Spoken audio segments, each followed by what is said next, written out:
Voici le Honda Prologue, la première voiture électrique de Honda vendue en Amérique du Nord. Une voiture aux origines controversées. On vous en parle aujourd'hui dans un nouvel épisode de Plus de millage. Allons-y.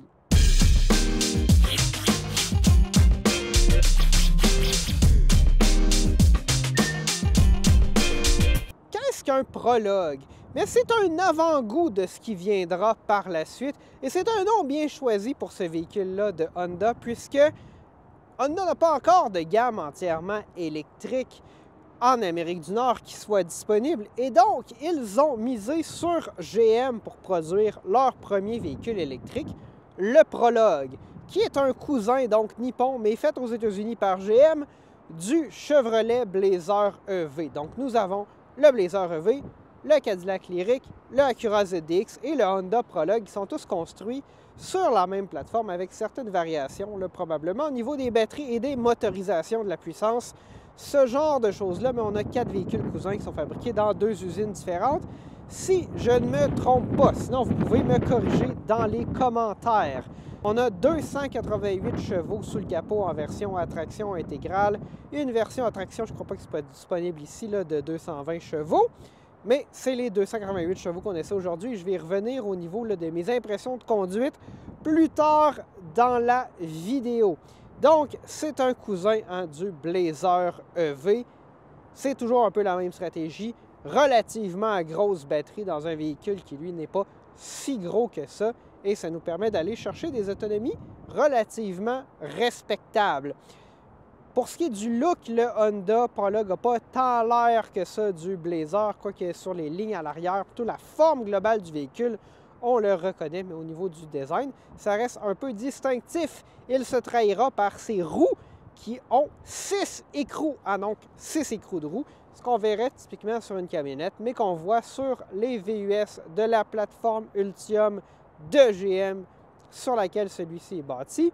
Au niveau de l'autonomie, on a 452 km d'autonomie dans la version d'aujourd'hui, selon les normes de l'EPA, donc c'est relativement acceptable. On mise ici vraiment sur une grosse batterie.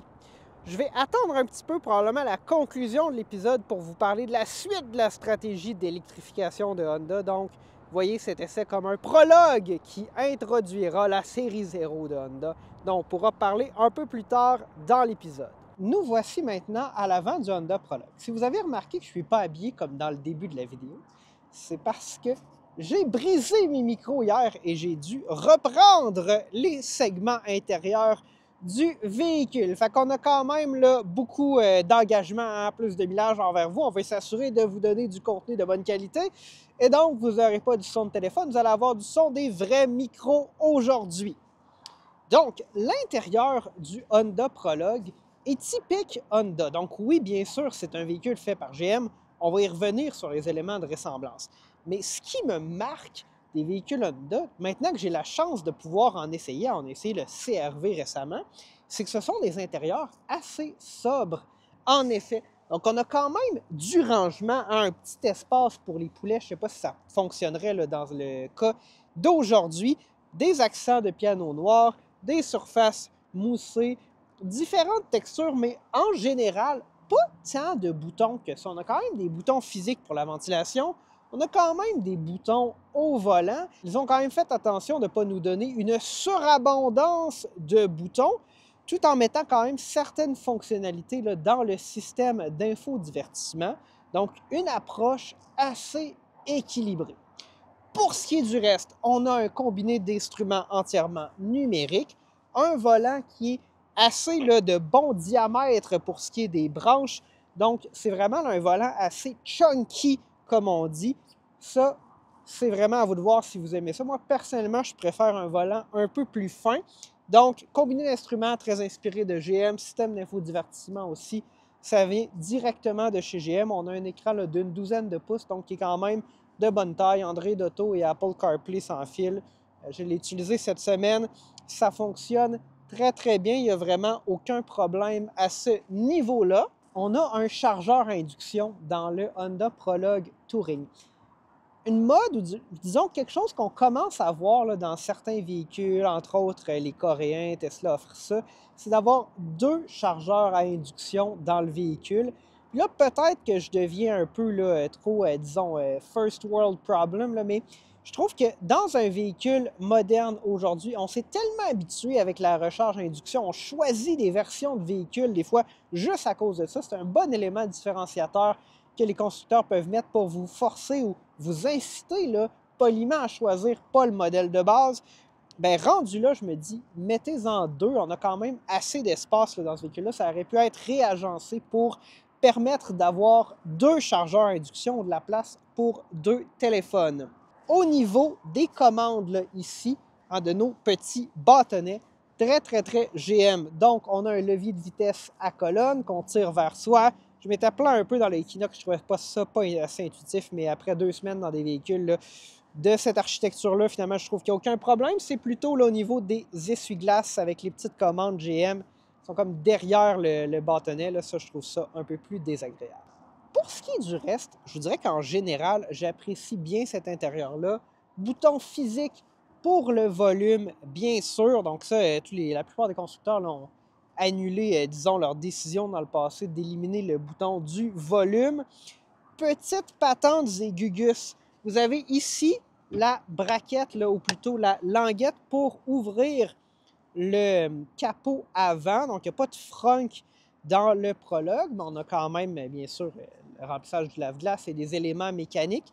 Mais on ne peut pas actionner ça alors que la porte est fermée, probablement dû au fait qu'il n'y a pas là, de verrou manuel à retirer à l'avant, mais ça fait aussi en sorte qu'on n'est pas capable d'ouvrir le capot si la porte est fermée. Puis là, je devais mettre du lave-glace cette semaine, parce que les voitures de presse, je ne sais pas, il y a d'autres journalistes qui sont pas aussi assidus sur le lave-glace que moi. Bref, je pouvais pas faire ça. Là, je tirais sur la languette, la porte était fermée, ça ne fonctionnait pas. Ça gossait un petit peu, mais en même temps, bon, pour la sécurité, il n'aurait pas pu faire autrement sinon que d'ajouter un loquet à l'avant qui salit les mains. Bref, c'est une décision là, d'ingénierie du véhicule, mais personnellement, ça me gosse. Je ne sais pas pourquoi. En général, je trouve que l'intérieur, honnêtement, est très bien réussi. On est très bien assis, tout en sobriété. Vraiment, Honda a réussi à mettre ce véhicule-là à sa sauce, bien que ce soit fondamentalement un GM. À l'arrière du Honda Prologue, on a quand même un bon dégagement pour les jambes. Je mesure 1,71 m, 5 pieds 7 environ, et je suis assis derrière la position à laquelle je serai assis. Il y a quand même un bon dégagement pour la tête, surtout avec le toit panoramique.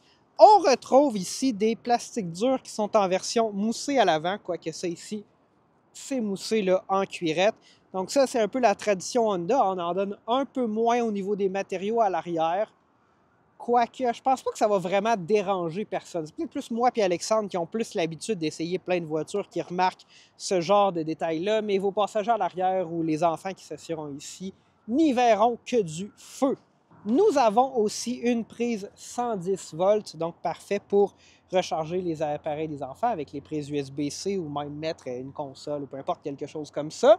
On a un peu de rangement dans les bancs. C'est quand même difficile de dire si on se sent plus dans un VUS compact qu'un VUS intermédiaire. Parce que le Prologue, bon, en termes de prix et tout, plutôt positionné comme un VUS intermédiaire, hein, comme le Blazer, mais c'est parmi les plus petits VUS intermédiaires.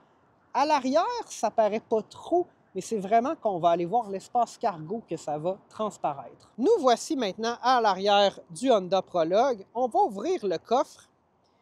Qu'est-ce qu'on retrouve ici? Un coffre de 734 litres. Est-ce que c'est beaucoup? Est-ce que c'est pas beaucoup? Bien, ma comparaison principale, ça serait le Honda CR-V. Donc, 734 litres ici, alors que le CR-V a un espace cargo de plus de 1100 litres. Donc, plus de 50% plus gros. On peut bien sûr rabattre les sièges. Pas de rabattage automatique, mais ça se fait très facilement. Je vous montre.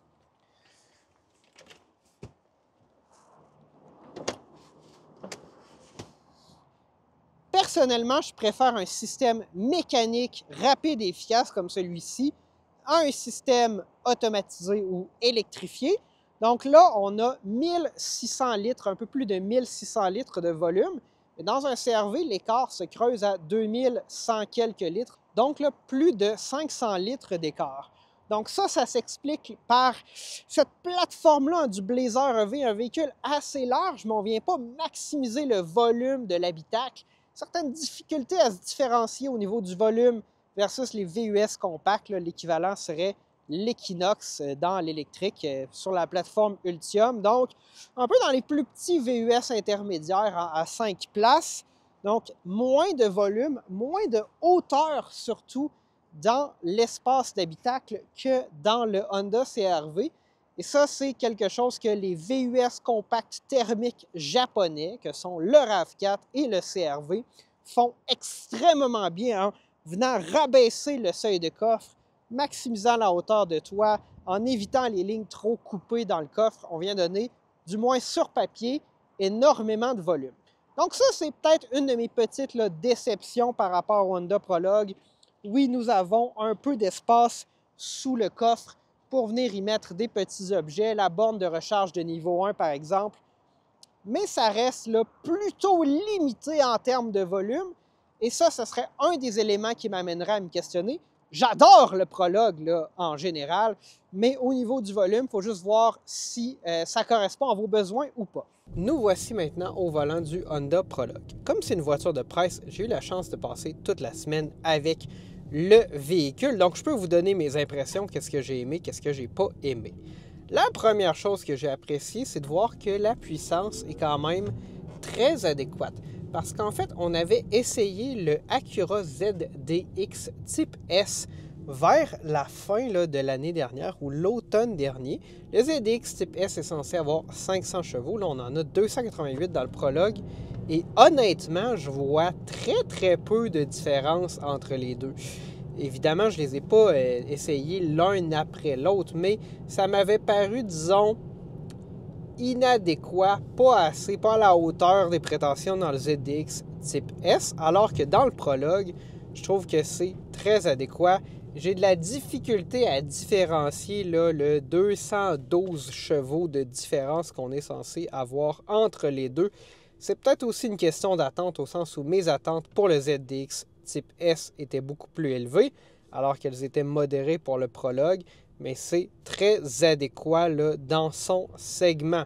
C'est un véhicule très silencieux sur la route. En fait, là, comme la climatisation est à l'arrêt pour pouvoir filmer, tout ce qu'on entend, c'est le son qui est émis par le véhicule pour signifier sa présence. Ce son de voiture-là électrique qui est bien évidemment artificiel, alors que lorsqu'on est à l'arrêt, extrêmement bien insonorisé par rapport à l'extérieur. Le comportement est adéquat, c'est même assez dynamique. Je dirais que dans les courbes, de la manière que la suspension est calibrée, puis ça aide sûrement avec les grandes roues, on a vraiment beaucoup de maîtrise. C'est un véhicule assez dynamique là, que j'ai apprécié conduire cette semaine, et que ce soit un VUS intermédiaire électrique qui n'a pas nécessairement de prétention sportive. Pour ce qui est du reste, un peu comme avec le ZDX, on se retrouve vraiment là, dans un véhicule GM au niveau des interfaces avec le conducteur, que ce soit dans les écrans, les systèmes d'infodivertissement,